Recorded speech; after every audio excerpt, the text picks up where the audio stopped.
Bien, alors dans ce nouvel épisode, nous allons parler de l'interface graphique de la console de programmation VBA en abordant les formulaires. Alors cet épisode est peut-être un peu plus long que les précédents et pour les débutants vous semblera peut-être un petit peu plus complexe. J'aime à distinguer les formulaires en deux catégories, les formulaires de consultation et les formulaires de saisie. Nous verrons un peu plus tard comment combiner les deux pour développer ce que j'appellerai les formulaires hybrides. Nous allons donc commencer avec les formulaires de consultation, que nous traiterons en 8 étapes allant du plus simple au plus complexe. Par définition, l'interface de consultation permettra à l'utilisateur de consulter les données d'une ou plusieurs bases de données de manière organisée et synthétique. L'interface de saisie, lui, permettra d'encadrer la saisie de données pour mettre à jour des bases de données. Nous allons donc commencer par étudier les formulaires que j'ai appelés de consultation en 8 étapes distinctes, du plus simple au plus complexe. Alors j'ai choisi comme sujet notre base de données de disques vinyles que nous utilisons déjà depuis plusieurs épisodes. Dans la description, vous pourrez télécharger l'application que nous sommes en train de développer ensemble avec tous les éléments qui lui sont associés. Mais avant cela, faisons un petit rappel sur les épisodes précédents. Alors rappelez-vous, nous avons développé ensemble le module MD01 pour importer une base de données texte, notre collection de disques vinyles. Puis le module MD02 pour insérer des images dans les commentaires de cellules. Nous avons inséré les images de nos pochettes de disques dans les cellules de notre tableau contenant notre collection de disques vinyles. Puis le module MD03 pour apprendre ce qu'est la collection range. Ensuite, le module MD04 pour exploiter les données d'une collection range, puis nous avons développé un petit formulaire UF Data Management qui nous a permis de faire le choix entre deux méthodes d'exploitation de données d'une collection range. Nous avons commencé à concentrer dans le module MD10 le code de nos boutons de commande de notre feuille menu. Le module MD99, fonction x1c.bas, inséré dans notre projet, nous permet de prendre en compte toute la partie complexe de la programmation VBA, nous laissant ainsi la liberté d'utiliser ces fonctions comme un jeu de briques pour construire nos applications.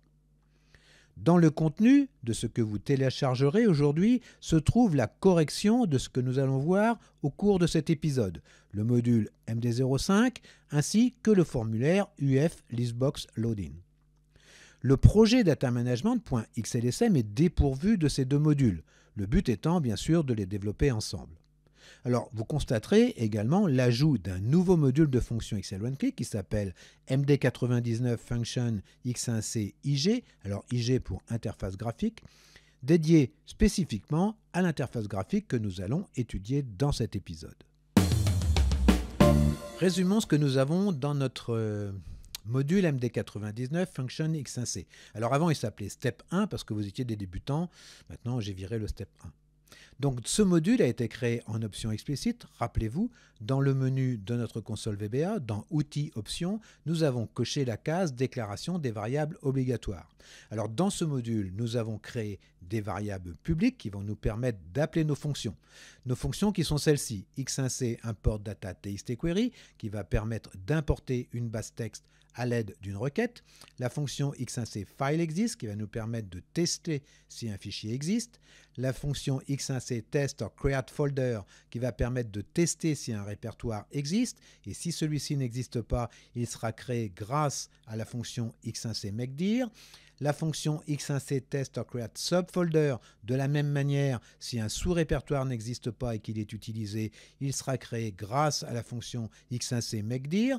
La fonction x1c worksheet renew qui va permettre de créer ou de renouveler une feuille de travail. Enfin, la fonction magique x1c range object qui va nous permettre de créer une collection range. Bien, alors avant de commencer à designer notre formulaire dans l'interface graphique de la console de programmation VBA, fixons-nous quelques règles. Alors, pour ceux qui n'ont pas suivi la formation du module 2, sachez que la méthode XL1Click utilise une certaine standardisation des noms d'objets, de variables et d'arguments. Alors je le répète, encore une fois, et j'insiste, la raison majeure qui oblige à respecter une convention est fondée sur l'objectif de standardiser la structure et le style du code, du programme, d'un projet ou d'une application, afin que vous ou toute autre personne faisant partie de votre équipe ou de votre service soit à même de lire, d'analyser et comprendre plus rapidement le code contenu dans les différentes procédures et fonctions. Le fait d'appliquer à l'écriture de son code de telles conventions permet d'obtenir un code source plus précis, dépourvu d'ambiguïté et surtout facile à relire. Dans le menu de la console VBA, vous allez cliquer sur Insertion puis User Form. Une boîte à outils va nous permettre d'insérer dans nos formulaires ce que l'on appelle des contrôles. Les contrôles sont nombreux et nous allons voir les principaux qui nous seront utiles pour développer nos applications. En faisant un clic droit dans l'onglet des contrôles, nous pourrons ajouter des contrôles supplémentaires. Nous ajouterons par exemple le contrôle Microsoft Web Browser en cochant la case et en faisant OK. La convention XL OneClick utilise également une standardisation pour les noms des contrôles de formulaire. Alors nous avons d'abord la sélection des contrôles avec la petite flèche. Puis intitulé. En français, donc le code VBA, ça sera label. On l'appelle, en VBA, son nom sera label et on l'appellera, la convention l'appellera lab underscore. Ensuite, nous avons la zone de texte en français, donc en VBA, textbox, et la convention, ça sera tb underscore plus le nom de cette textbox. La zone de liste modifiable en français, en VBA, combo box, qui va s'appeler cb underscore. Ensuite, nous avons la zone de liste, ou listbox, en VBA, donc que j'appellerai lst underscore. Ensuite, nous avons la case à cocher, ou checkbox en VBA, donc chb underscore. Puis, nous avons les boutons d'option, ou option button, donc la convention, ça sera opt underscore. Ensuite, nous avons le bouton bascule, ou toggle button, avec donc en VBA, et puis la convention, ça sera tob underscore. Nous avons ensuite le cadre en français, frame en VBA, donc frm underscore. Ensuite, nous avons les boutons de commande ou command button, ça sera cmd underscore. Et puis nous avons l'image en français, donc image en VBA, et ça sera img underscore. Et puis donc notre web browser, qui s'appelle web browser en VBA et qu'on appellera avec la convention website. Nous allons nommer notre formulaire UF Listbox Loading. Nous attribuerons dans la propriété caption formation XL OneClick. En faisant un clic droit sur le nom de notre formulaire et en sélectionnant code, nous allons pouvoir ouvrir ce qui s'apparente à un module. Ce module est de l'ordre privé et obéira donc aux règles des modules privés que nous avons vus dans le module 1 de la formation XL OneClick. Chaque événement du formulaire ou des contrôles insérés dans ce formulaire fera l'objet de la création d'une private sub. Ces private sub, que l'on pourrait appeler procédure événementielle, vont nous permettre de gérer les interactions de l'utilisateur avec notre programme. Faisons un double clic sur notre objet Microsoft que nous avons appelé UF Listbox Loading. Il est possible d'organiser les propriétés de nos objets Microsoft suivant deux méthodes, par ordre alphabétique ou par catégorie. Choisissons par catégorie et modifions les propriétés position avec height à 342 et width à 330. Insérons dans notre formulaire un cadre ou frame en VBA. Ce n'est pas très important, mais je vous donne les propriétés de position pour que nous ayons tous le même formulaire. Donc height 232.5, left 375, top 41.25 et width 307.5. Vous nommerez votre frame frm underscore, comme le veut la convention, et puis lst1 qui sera le nom de notre listbox que nous mettrons à l'intérieur de notre frame. Notre frame va contenir donc notre listbox que nous appellerons lst underscore 1. Vous lui appliquerez la couleur de votre choix avec la propriété backcolor. Vous pourrez également vider la propriété caption de son contenu pour rendre l'esthétique plus sympa. Insérons dans notre frame frm lst1 une zone de liste ou listbox. Nous nommerons notre listbox lst underscore 1. Nous pouvons modifier la propriété Special Effect pour faire apparaître notre listbox en creux, à plat ou en relief. Nous allons insérer deux boutons de commande que nous nommerons cmd cancel et cmd ok. Nous modifierons leur propriété caption avec OK et Cancel et nous pourrons également, dans la catégorie police, modifier la propriété fonte. Insérons un contrôle intitulé en français ou label, donc en VBA. Il ne sera pas nécessaire de lui donner un nom d'objet explicite puisque notre programme n'aura pas d'interaction avec ce label. Nous le placerons ici pour stipuler que la liste d'items que nous chargerons dans notre listbox sera liée avec la colonne B de notre base de données, c'est-à-dire le nom des groupes et chanteurs de notre collection de disques vinyles. Nous finirons de peaufiner le design de notre formulaire pour le rendre plus agréable à l'œil en lui ajoutant un logo et un titre. La première chose que nous allons faire, c'est coder notre bouton Cancel. Alors faisons un double-clic sur la représentation graphique de notre contrôle CMD Cancel. Je pourrais dire plus simplement faire un double-clic sur le bouton Cancel. Le fait de faire un double-clic sur notre bouton Cancel va ouvrir ce que l'on peut appeler le module privé de notre formulaire. Une private sub CMD Cancel Click. C'est dans cette private sub que nous allons pouvoir coder l'événement click de notre objet contrôle CMD Cancel. Le code sera tout simple. On mettra me.hide ou unloadMe. Alors me étant le formulaire tout simplement. Me voulant dire et pouvant être remplacé par UF listbox loading. Bien, nous allons créer notre formulaire et pour ceci, on va cliquer sur développeur, ensuite Visual Basic et dans notre console, on va faire insertion, user form. On va créer un user form. À partir de ce moment-là, on peut modifier la dimension de notre user form. On va tout de suite lui donner un nom, on va l'appeler UF listbox loading. Voulant dire listbox, charger une listbox. Ensuite, on va, donc vous voyez, ça apparaît dans nos objets. On va ensuite insérer une frame, un cadre en français, à l'intérieur de notre formulaire. Ce cadre, on va tout de suite lui donner un nom, on va l'appeler frm_lst1. lst1 parce que ce sera le nom de notre listbox qu'on mettra à l'intérieur. Dans la propriété caption, on va enlever frame1 pour le rendre plus sympa. Et puis, nous allons insérer une listbox à l'intérieur de notre frame. On va tout de suite lui donner un nom et on va l'appeler lst_1. On va changer sa couleur, on va mettre un jaune clair. Et puis, on va pouvoir changer son relief, si elle est en creux, à plat ou en relief. On va entrer un label qu'on va appeler Group and Singer, qui sera en fait la colonne B de notre base de données. On va changer la fonte de notre label. On va passer en 10, en gras, voilà, et en oblique, en italique.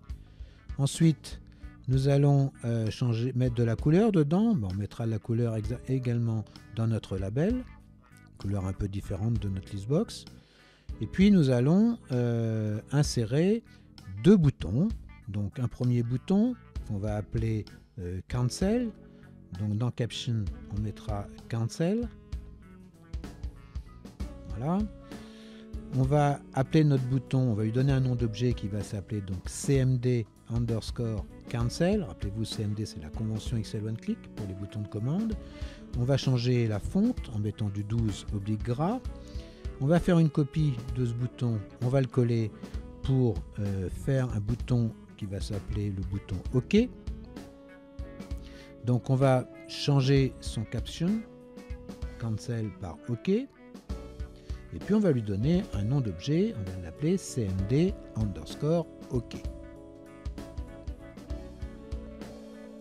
Voilà, on va insérer une image qui est le logo XL One Click en haut à gauche. Donc on insère une image et on va dans Picture et avec l'Explorer de Windows on va chercher une image pour l'insérer.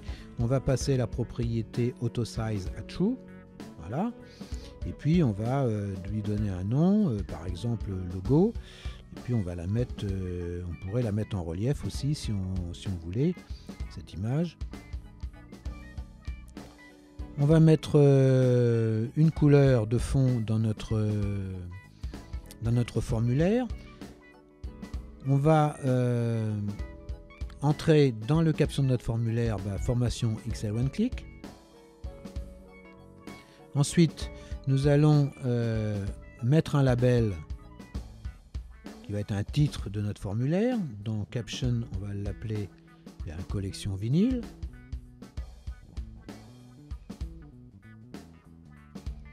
Nous allons passer ce label en couleur blanche pour qu'il soit plus sympa. Et puis on va changer la fonte également. On va passer en oblique gras en 14. Voilà. Notre formulaire il est pratiquement terminé. On va l'ajuster un petit peu pour qu'il soit plus joli. Donc on vérifie nos contrôles, CMD OK, CMD Cancel, LST1.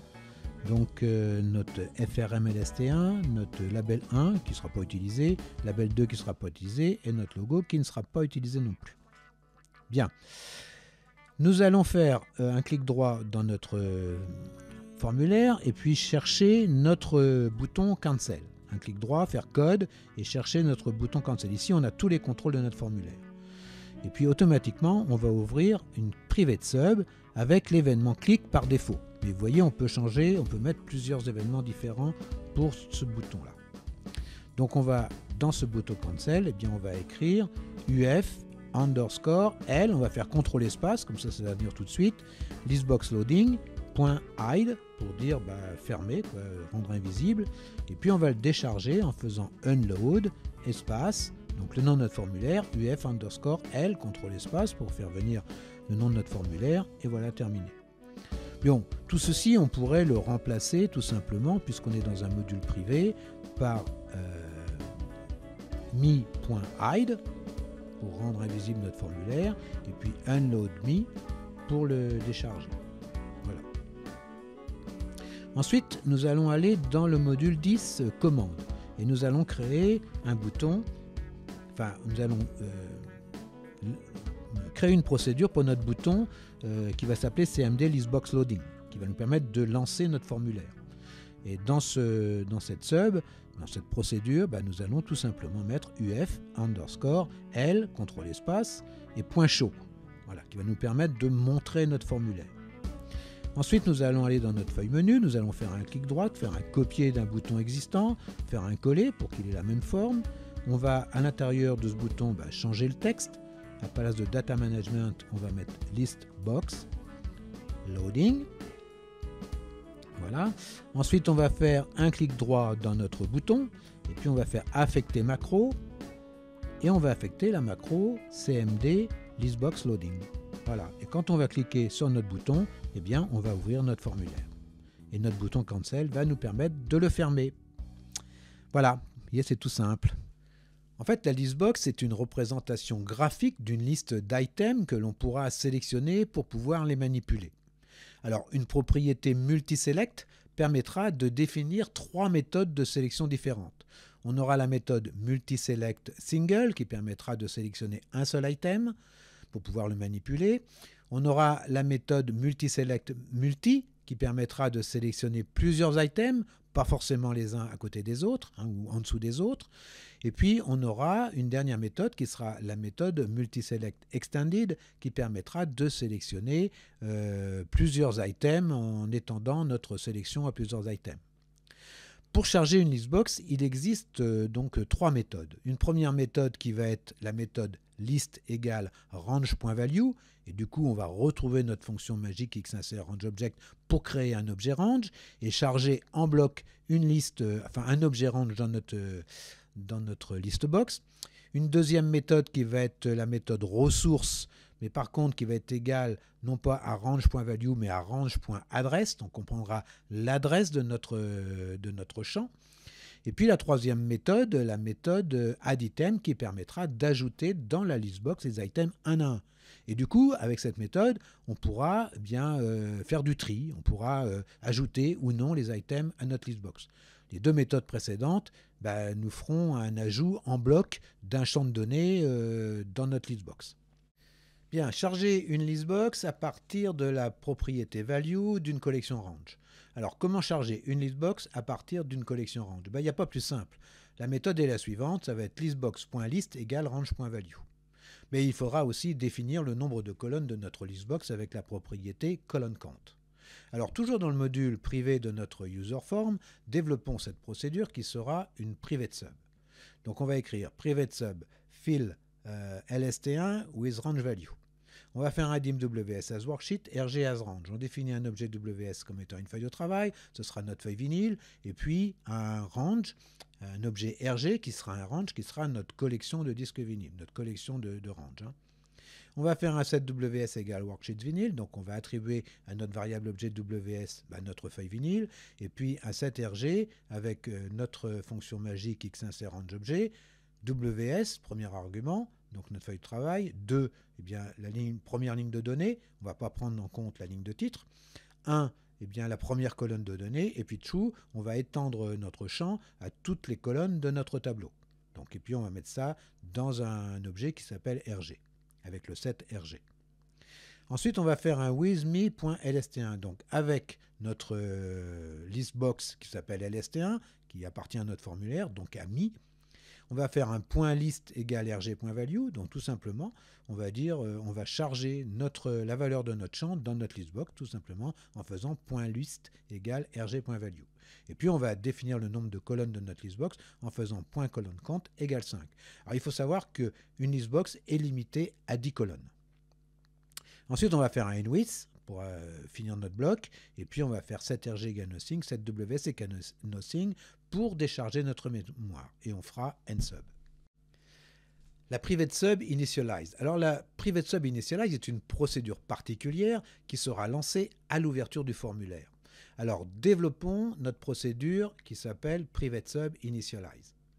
Pour cela, vous allez sélectionner l'objet userForm dans la liste déroulante de gauche et l'événement initialize dans la liste déroulante de droite. Et on va faire l'appel de notre procédure. Donc entre le private sub et le nsub, vous allez taper simplement fill lst1 with range value qui est le nom de votre procédure. Et nous retournerons dans notre feuille menu pour lancer notre formulaire avec l'aide du bouton listbox loading, tout simplement. Bien, avant d'aller plus loin, je voudrais revenir sur un point important que j'ai déjà abordé dans les épisodes précédents et dans la partie théorique de la formation Excel VBA Excel One-Click, ce sont les bibliothèques de référence ou bibliothèques de classe. L'interface graphique de la console VBA utilise une bibliothèque de classe qui s'appelle Microsoft Forms 2.0 Object Library. Alors, nous pouvons contrôler les références activées dans notre projet avec le menu Outils références. Cette bibliothèque sera pour vous complètement transparente puisqu'elle sera automatiquement activée à l'insertion du premier userForm dans votre projet VBA. Au travers du module MD99 fonction X1C IG, alors rappelez-vous IG pour interface graphique, Excel One-Click propose des fonctions paramétrées qui vont permettre de simplifier le développement d'applications VBA qui feront appel à des formulaires. Et nous verrons d'ailleurs l'une de ces fonctions dans cet épisode. Ces fonctions vont nous permettre de manipuler les objets contrôle qui sont insérés dans les formulaires et qui nécessitent l'activation de la bibliothèque de référence qui s'appelle Microsoft Forms 2.0 Object Library. Alors, le module MD99 fonction X1C IG, rappelez-vous IG pour interface graphique, ne pourra être importé dans votre projet qu'à partir du moment où la référence Microsoft Forms 2.0 Object Library sera activée. C'est-à-dire à partir du moment où vous aurez inséré un userForm dans votre projet. Dans le cas contraire, vous obtiendrez un bug dès lors où vous ferez appel à une quelconque procédure. Et ce bug sera type défini par l'utilisateur non défini. Ce message d'erreur, assez peu explicite en français, bien vous indiquera qu'une référence n'est pas activée. Nous sommes donc en mesure, à présent que nous avons au moins un formulaire d'insérer dans notre projet, d'importer le module MD99 fonction X1C IG. Je vous rassure, c'est déjà fait. Et ce module nous sera très utile pour nous aider dans le développement des formulaires. Rappelez-vous, je vous ai dit, il existe 3 méthodes pour charger une listbox. La méthode list égale range.value que nous avons vue tout à l'heure. Et bien maintenant, nous allons voir la deuxième méthode qui s'appelle ressources égale range.address. Bien, comment charger une listbox avec la méthode ressources? Alors la méthode ressources va permettre de charger une listbox et nous donner la possibilité d'afficher ou de faire apparaître les titres de colonnes. Cela peut être pratique pour charger une listbox avec un champ défini, mais il sera difficile de manipuler les données de la listbox chargée avec cette méthode. Cette méthode sera très pratique pour la consultation en fait. La propriété ressource nécessite une adresse de champ qui est en fait une chaîne de caractères. Dans notre cas, ce serait, ouvrez les guillemets, vinyle, point d'exclamation, $A, $2, deux points, vinyle, point d'exclamation, $E, $239 et fermez les guillemets. La fonction x1c range address, qui appartient donc au module MD99 x1c IG, va permettre de construire cette adresse. Le principe reste exactement le même que celui de la fonction x1c range object. Donc on va écrire une sub qui va s'appeler private sub fiddlest1 with resource. Avec dimws as worksheet, rgaddress as string, on va définir une nouvelle variable rgaddress comme étant une chaîne de caractères. On va faire setws égale worksheet vinyl, et puis rgaddress égale x1c range address, donc plusieurs arguments. Le premier ws, ça sera notre feuille de travail. Le deuxième argument 2, notre première ligne de données, on ne prendra pas en compte la ligne de titre. Le troisième argument 1, la première colonne de données, et puis true pour étendre notre adresse de champ à tout notre tableau. Et on va lancer un bloc with me lst1, donc avec notre listbox qui s'appelle lst1 pour le formulaire qui est mis, puisqu'on est dans un module privé, celui de notre formulaire. On va faire point ressource égale rgadresse, point colonne head égale true. On va demander d'afficher les titres de colonne avec la propriété colonne heads. Et puis on va faire un point colonne compte égale 5. On va afficher les 5 premières colonnes de notre tableau. On va faire un with pour fermer notre bloc. Et puis on va faire setws égale nothing et nsub pour finir. On va modifier notre private sub initialize en mettant en commentaire notre appel de procédure précédente pour ajouter celui de notre nouvelle procédure. Donc dans la private sub initialize, eh bien on va mettre un apostrophe devant fill lst1 with collection range value, donc pour mettre cette ligne de code en commentaire en fait, et puis on va ajouter fill lst1 with resource. Et puis on va retourner dans notre feuille menu et cliquer sur notre bouton listbox loading pour voir ce qui se passe. Bien, charger une listbox avec la méthode addItem. Alors nous avons vu comment charger une listbox avec la méthode .list égale range.value. Nous avons également vu la méthode .ressource égale rangeAddress. Nous allons voir une troisième méthode qui est la méthode addItem. Alors cette méthode sera très flexible puisqu'elle nous permettra de charger les items un à un dans notre listbox à l'aide de boucles. Et du coup, nous pourrons faire le tri au moment du chargement. Nous allons cette fois-ci charger uniquement la colonne B puisque c'est notre mission. Rappelez-vous, nous avons à charger la colonne B de notre base de données sans doublon. Donc forcément, il faudra faire du tri. Et c'est avec cette méthode addItem qu'on pourra y arriver. Alors on va d'abord voir comment fonctionne cette méthode. On va faire une private sub fill lst1 with addItem. Alors on va faire un dimws as worksheet, myCell as range, qui sera donc une cellule en scrutation dans une boucle for each, et puis rg as range, qui sera notre collection range. Et puis on va faire L as integer. L, ce sera le numéro de ligne de notre listbox. Ensuite, on va faire un setws égale worksheet vinyl. On va faire un set rg égale x1c range object. Donc ws, donc notre feuille de travail, virgule 2, deuxième argument, notre première ligne de données. On ne prendra pas en compte la ligne de titre. Et virgule 2, la colonne 2. Et puis on s'arrêtera là. Donc notre fonction magique x1c range object va nous renvoyer uniquement à la colonne 2 sans la ligne de titre. On va ouvrir un bloc with me lst1, donc avec la listbox donc de notre formulaire. On va faire un point clear pour la nettoyer, même s'il n'y a rien dedans. On va faire un colonne compte égale 1, on va définir qu'une seule colonne, et puis on va une nouvelle propriété, colonne width égale 150, on va définir une largeur pour notre colonne. Et puis on va fermer notre bloc nWidth. Et puis on va lancer notre boucle for each. On va faire for each myCell in rg, donc me lst1.addItem, donc on va ajouter un item à notre listbox. Et on va faire un me lst1.list pour ajouter un item avec deux arguments. Donc le premier argument, ça sera le numéro de ligne de notre listbox, et le deuxième argument, ça sera le numéro de colonne de notre listbox. Alors notre listbox, comme les variables tableau, le premier indice, c'est 0, que ce soit pour les lignes ou les colonnes. Et donc ça sera égal à myCell.value, c'est-à-dire à la cellule qui est en scrutation dans notre collection de range RG. Et puis on n'oubliera pas de faire L égale L plus 1 pour incrémenter notre listbox d'une ligne. Puis on fera un next myCell pour aller charger le deuxième item dans notre listbox. On fera un set RG égale nothing, et puis un set WS égale nothing et un head sub. Alors modifions notre procédure, private sub initialize, en mettant en commentaire notre appel de notre sub précédente pour ajouter celui de notre nouvelle procédure. Donc on mettra notre deuxième procédure en commentaire et puis on ajoutera une troisième procédure qui s'appelle fill lst1 with add item.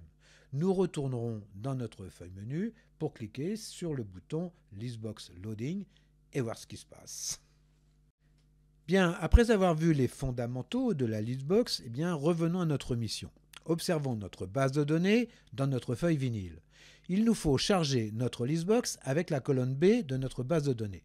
Le problème est que notre colonne B contient un certain nombre de doublons, comme par exemple l'artiste Aldi Meola, où il y a 6 albums.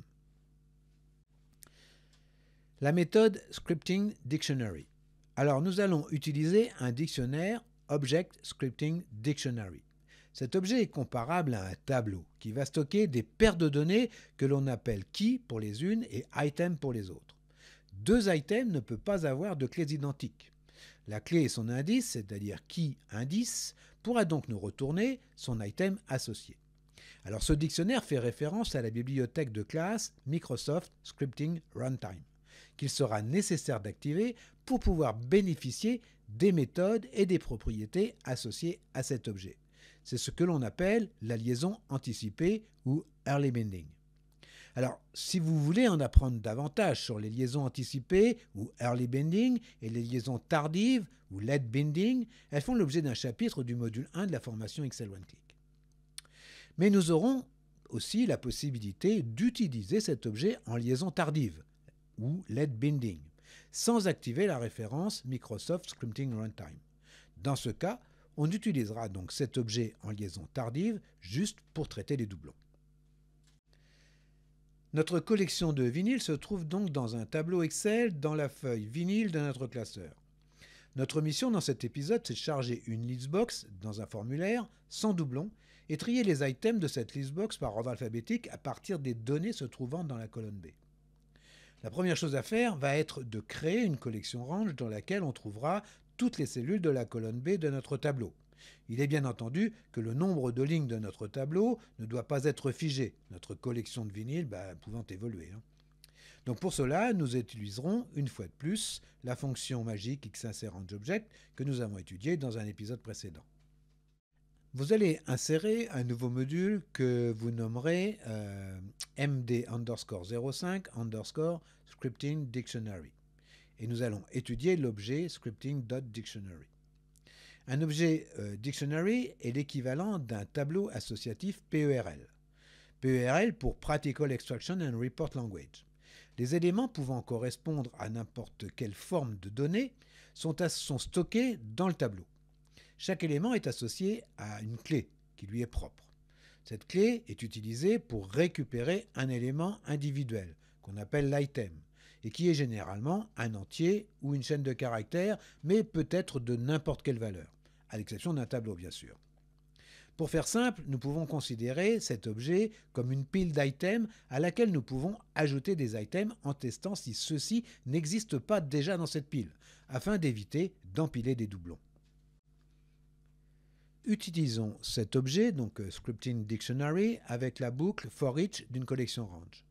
Donc on va taper une sub, donc toujours dans notre module MD05, Scripting Dictionary with loop for each. Donc on va faire un dim WS as worksheet, RG as range, myCell as range. Je ne reviens pas dessus. Et puis on va faire dic as object. On va définir une variable dic comme étant un objet. Et en faisant ceci, ça veut dire qu'on déclare cette variable en let binding, c'est-à-dire qu'on ne fait pas, on ne dit pas à quelle bibliothèque elle va faire référence. Donc on va faire un set WS égale worksheet vinyle, set RG égale x insert range object WS, 2,2. Donc on va amener dans notre objet range la collection de range de notre colonne 2, sans la ligne de titre. Et on va faire un set dic, donc on va définir notre objet dic, égale create object scripting dictionary. Donc on va créer un objet qui va s'appeler scripting dictionary. On va faire for each mycell in RG, donc pour chaque cellule de notre collection range, if not dic.exist mycell.value. Donc si notre cellule en scrutation n'existe pas dans notre dictionnaire, alors on va faire un dic.add mycell.value. On va l'ajouter à notre dictionnaire. Et puis on va faire virgule, rien du tout. Je vous ai dit, le dictionnaire, en fait, c'est l'association de deux éléments qui sont la clé et l'item. Donc, mycell.value, on va l'utiliser comme la clé, puis l'item, on n'en a pas besoin, puisque on pourrait mettre mycell.value, ça marcherait quand même, mais on n'a pas d'item qui va être associé à notre clé, puisqu'on va utiliser, en fait, la clé simplement pour éviter de charger des doublons. Et puis on va faire debug.print mycell.value. Dans notre fenêtre CTRL-G, la fenêtre d'exécution, on va afficher l'item qu'on vient de charger dans notre dictionnaire. On va faire un diff et next mycell. Au tour suivant, eh bien, on va regarder si la prochaine cellule de notre collection range, est-ce qu'elle est dans le dictionnaire ou pas? Si elle est dans le dictionnaire, on ne la chargera pas. Et puis si elle n'est pas dans le dictionnaire, on la chargera dans le dictionnaire. Et en même temps, eh bien, on l'affichera dans notre feuille d'exécution. Et puis on fera tourner notre boucle comme ça, et puis on fera un debug.print dic.count. Et vous verrez qu'à la dernière ligne qu'on aura dans notre fenêtre d'exécution, on mettra le nombre d'items en fait, qui sont contenus dans notre dictionnaire. Et on devrait en avoir 142. Donc on va faire un setDic égale nothing, donc on va décharger notre mémoire, setRG égale nothing et setWS égale nothing. Donc en lançant cette procédure, nous listerons dans la fenêtre d'exécution CTRL-G la liste de nos items de la colonne B sans doublon. Puis nous inscrirons à la dernière ligne le nombre total d'items contenus dans notre mémoire pile ou notre dictionnaire. Voilà. Bien, utilisons l'objet Scripting Dictionary avec une collection range contenue dans une variable de type variant. Donc on va complexifier un petit peu les choses tout en les rendant plus simples. Vous verrez que si vous continuez à persévérer en VBA, vous utiliserez beaucoup les variants, les tableaux. Hein. C'est très pratique à manipuler. Donc on va faire une sub-training dictionary with tab variant. Donc on va faire un dim WS as worksheet, mydata as variant. Donc on va définir une variable mydata comme étant un variant, ça sera un tableau. I as integer, ça sera un incrément de boucle qui va permettre de scruter notre tableau de notre mémoire, en fait mydata. Mydata c'est un tableau en mémoire. Et puis dic as object comme tout à l'heure. On va faire un set WS égale worksheet vinyl et mydata égale x insert range object WS, 2,1, true, point value. C'est-à-dire qu'on va étendre tout notre tableau et mettre la valeur de notre tableau dans la variable mydata. Donc on va mettre dans mydata en mémoire notre tableau. On va faire un setDic égale create object scripting dictionary comme tout à l'heure et on va faire un for i égale lbound mydata, 1 to ubound mydata, 1. Je vous rappelle, lbound c'est le plus petit indice d'un élément et ubound c'est le plus grand indice d'un élément. Donc le plus petit indice de mydata, 1, ça va être le plus petit indice de nos lignes, donc ce sera la première ligne de notre tableau en mémoire, et puis ubound, mydata, 1, ça sera le plus grand indice de notre ligne de tableau en mémoire. On va faire if not dic exist mydata, premier argument i, donc notre ligne qui se correspondrait à notre ligne en mémoire, virgule 2, la colonne 2. Alors, on va faire un dic.add mydata i, 2, et puis virgule, une chaîne de caractères vide, ce serait l'item. Hein. Je vous rappelle que les deux arguments d'un dictionnaire, c'est la clé d'abord, et puis l'item ensuite. Mais nous, ce qui nous intéresse, c'est uniquement la clé, pour ne pas charger de doublons. L'item, on s'en fiche un petit peu, on n'en a pas besoin.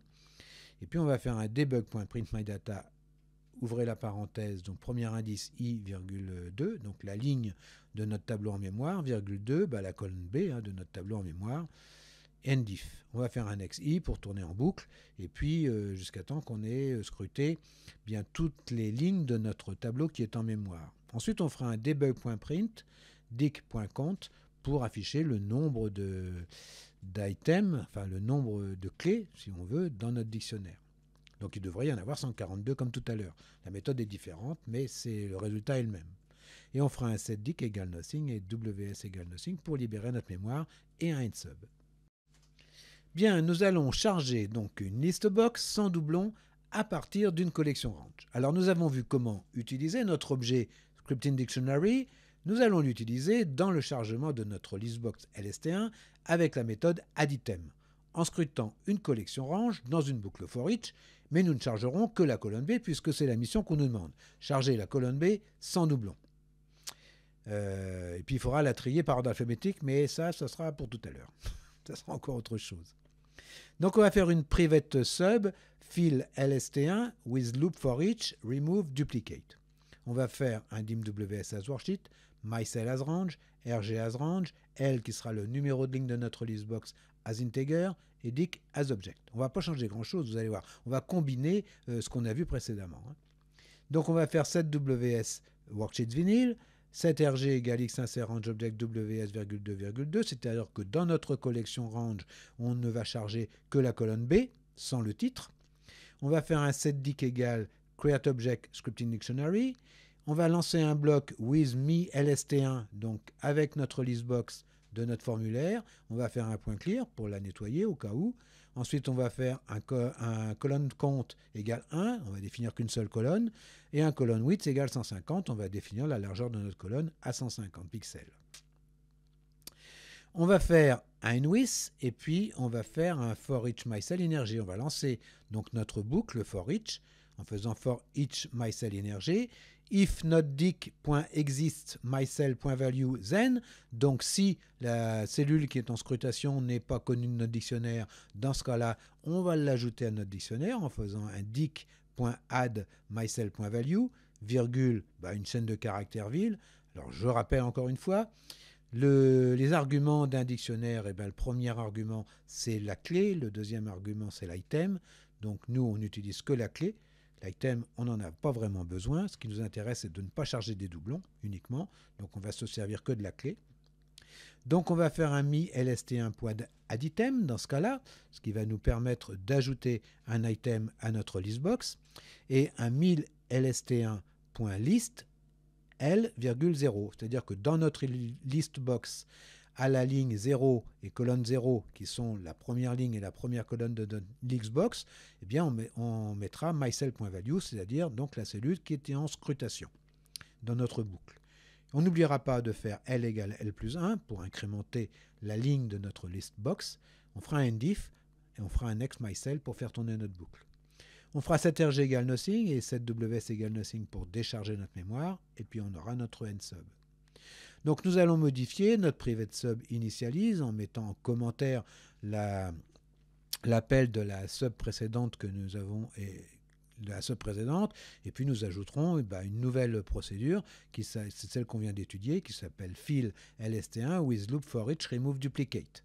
Et puis on retournera dans notre feuille menu pour cliquer sur le bouton listbox loading et voir ce que ça donne. Bien, nous avons vu comment utiliser notre objet scripting dictionary. Nous allons l'utiliser dans le chargement de notre listbox lst1, comme tout à l'heure. Nous utiliserons la méthode addItem en scrutant une variable tableau de type variant et non dans une boucle for each. Bien, alors nous allons créer une nouvelle sub qui va s'appeler private sub fill lst1 with tab variant remove duplicate.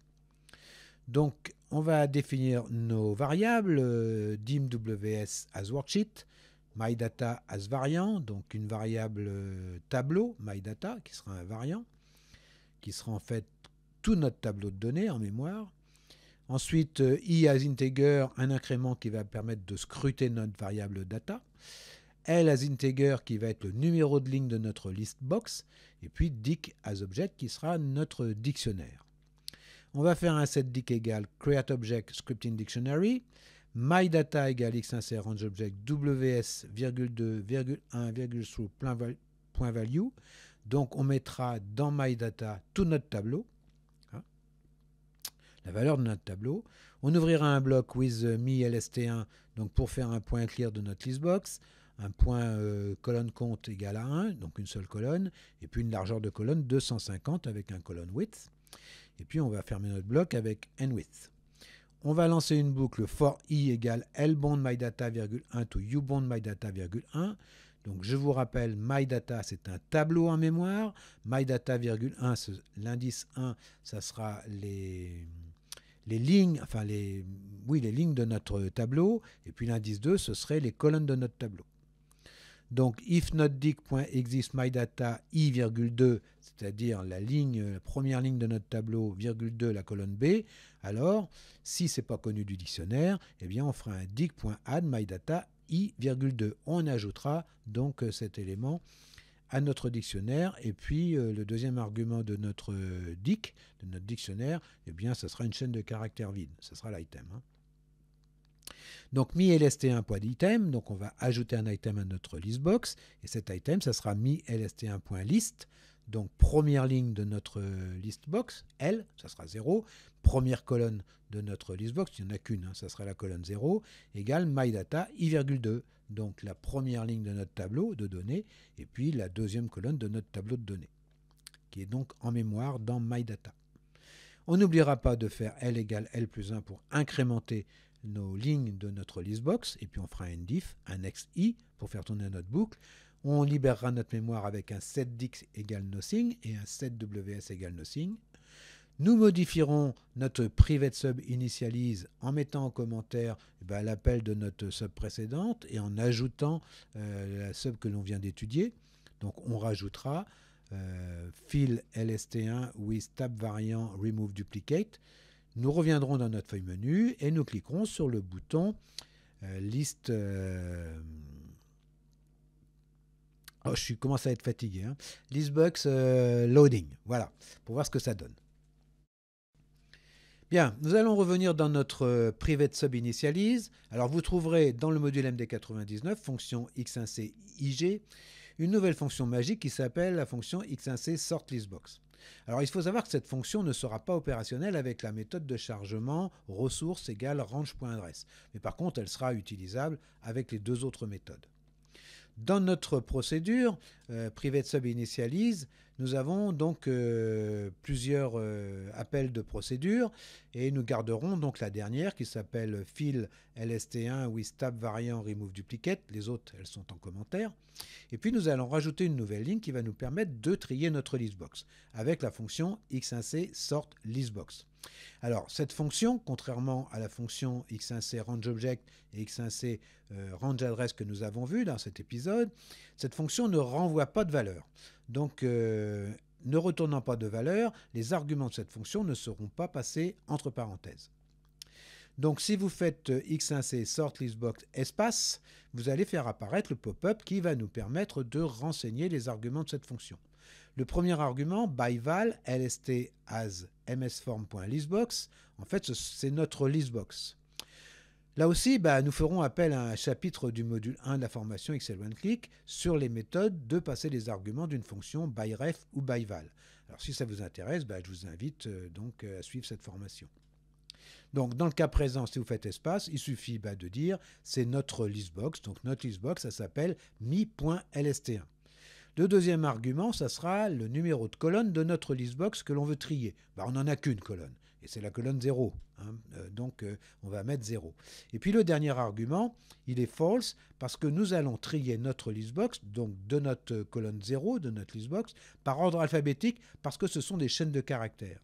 Si notre colonne était des valeurs numériques et que l'on voulait trier cette colonne, eh bien il faudrait passer cet argument à true. Donc c'est l'argument num qu'il faudrait passer à true pour trier par ordre numérique cette colonne qui serait des valeurs numériques. Voilà comment on peut trier une listbox. Alors vous voyez, c'est très pratique. Hein. C'est une petite fonction avec 3 arguments du coup qui permet de trier la listbox. La fonction elle est un petit peu plus complexe. Hein. Donc c'est l'intérêt d'utiliser ce genre de fonction pour aller vite dans le développement d'applications. Voilà, et c'est ce qu'essaye de faire XL OneClick. Donc revenons dans notre feuille menu et puis cliquons sur le bouton Listbox Loading. Vous obtiendrez ceci, une listbox chargée sans doublon et classée par ordre alphabétique. Eh bien, nous pouvons être fiers, nous avons réussi notre mission. Bon, nous n'avons pas encore codé notre bouton OK, mais réservons-nous ça pour le prochain épisode, ou un prochain épisode. Bien, nous arrivons à la fin de cet épisode où nous avons étudié les différentes méthodes qui permettent de charger une listbox, dont une qui permet de faire un chargement sans doublon avec l'option de tri des items. Et ceci grâce encore à une nouvelle fonction XL OneClick. Alors je vous disais au début de cet épisode que celui-ci serait peut-être un petit peu plus long que les précédents et peut-être aussi un petit peu plus complexe pour les débutants. J'espère que j'ai été assez clair pour que vous puissiez tirer tout le bénéfice de cet épisode. Alors, n'hésitez pas à revenir en arrière. Vous savez, quand on reçoit beaucoup d'informations, toutes les lumières ne s'allument pas forcément en même temps. Alors, si vous avez apprécié, n'hésitez pas à vous abonner à la chaîne. Un petit pouce bleu, ça fait toujours plaisir. Et puis, à activer la cloche. Vous aurez la primeur du prochain épisode qui traitera de la récupération des items d'une listbox par leur sélection. Un épisode qui, du coup, sera un petit peu plus court. En attendant, portez-vous bien. Et puis, si vous êtes Visual Basic, je vous dis peut-être à bientôt.